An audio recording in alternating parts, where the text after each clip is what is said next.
एक पुराने जमाने की पहले प्यार की कहानी।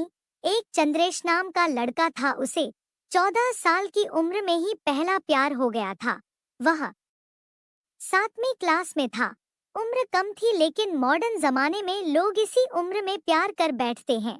चंद्रेश का ये पहला प्यार उसकी क्लास में पढ़ने वाली लड़की सविता के साथ था। सविता अमीर घराने की लड़की थी। उम्र यही कोई 13 से 14 साल ही होगी और दिखने में बहुत ही खूबसूरत थी। सविता के पापा बहुत बड़े बिल्डर थे और वह बहुत अच्छे पैसे वाले लोग थे।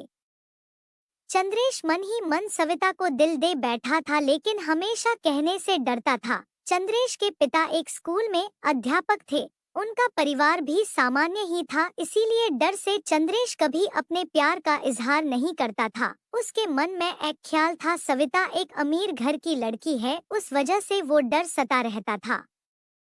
चलो इस प्यार के बहाने चंद्रेश की एक गंदी आदत सुधर गई कि चंद्रेश आए दिन स्कूल ना जाने के नए नए बहाने बनाता था, लेकिन आजकल टाइम से तैयार होके चुपचाप स्कूल चला आता था। माँ बाप सोचते थे कि बच्चा सुधर गया है, लेकिन बेटे का दिल तो कहीं और ही लगा चुका था। समय ऐसे ही बीतता गया लेकिन चंद्रेश की कभी प्यार का इजहार करने की हिम्मत नहीं हुई। बस चोरी छिपे ही सविता को देखा करता था। हाँ, कभी कभी उन दोनों में बात भी होती थी, लेकिन पढ़ाई के टॉपिक पर ही। चंद्रेश दिल की बात ना कह पाया। समय गुजरा, 8वीं पास की, 9वीं पास की, अब 10वीं पास कर चुके थे, लेकिन चाहत अभी भी दिल में ही दबी थी। आज स्कूल का अंतिम दिन था। चंद्रेश मन ही मन उदास था कि शायद अब नीलम को शायद ही देख पाएगा, क्योंकि चंद्रेश के पिता की इच्छा थी कि 10वीं के बाद बेटे को बहुत बड़े शहर में दूर पढ़ाने भेजें। स्कूल के अंतिम दिन सारे दोस्त एक दूसरे से प्यार से गले मिल रहे थे, अपनी यादें शेयर कर रहे थे। सविता भी अपनी फ्रेंड्स के साथ काफी खुश थी। आज सब एंजॉय कर रहे थे। अंतिम दिन जो था, लेकिन चंद्रेश की आंखों में आंसू दिखाई दे रहे थे। चंद्रेश चुपचाप क्लास में गया और सविता के बैग से उसका स्कूल आइडेंटिटी कार्ड निकाल लिया। उस कार्ड पर सविता की प्यारी सी फोटो थी। चंद्रेश ने सोचा कि इस फोटो को देखकर ही मैं अपने प्यार को याद करता रहूंगा। बैंक से लोन लेकर पिताजी ने चंद्रेश को बाहर पढ़ने भेज दिए। सविता के पिता ने भी किसी दूसरे शहर में बड़ा मकान बना लिया और वहां शिफ्ट हो गए। चंद्रेश अब हमेशा के लिए सविता से जुदा हो चुका था। समय अपनी रफ्तार से बीतता गया।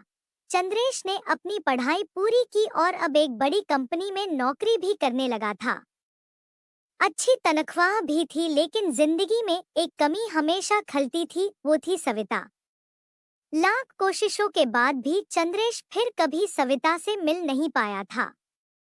घर वालों ने चंद्रेश की शादी एक सुंदर लड़की से कर दी और संयोग से उस लड़की का नाम भी सविता ही था। चंद्रेश जब भी अपनी पत्नी को सविता नाम से पुकारता, उसके दिल की धड़कन बहुत तेज हो उठती थी। आंखों के आगे बचपन की तस्वीरें उभर आया करती थी। पत्नी को उसने कभी इस बात का एहसास ना होने दिया था, लेकिन आज भी सविता से सच्चा प्यार करता था।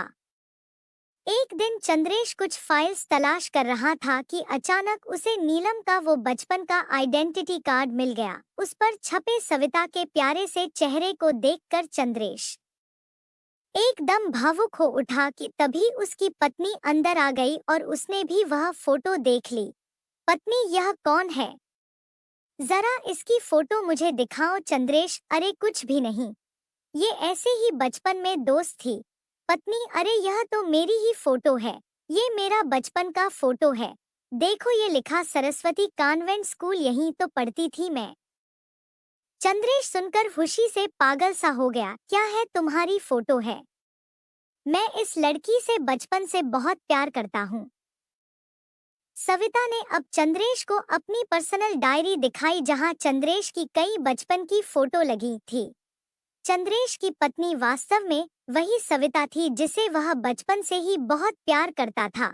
सविता ने चंद्रेश के आंसू पोंछे और प्यार से उसे गले लगा लिया, क्योंकि वह आज से नहीं बल्कि बचपन से ही उसका चाहने वाला था। चंद्रेश बार बार भगवान को हाथ जोड़कर शुक्रिया अदा कर रहा था। दोस्तों, वो कहते हैं ना कि प्यार अगर आपने सच्चे मन से की हो। पूरी कायनात मिलाने में हमें एक कार देती है,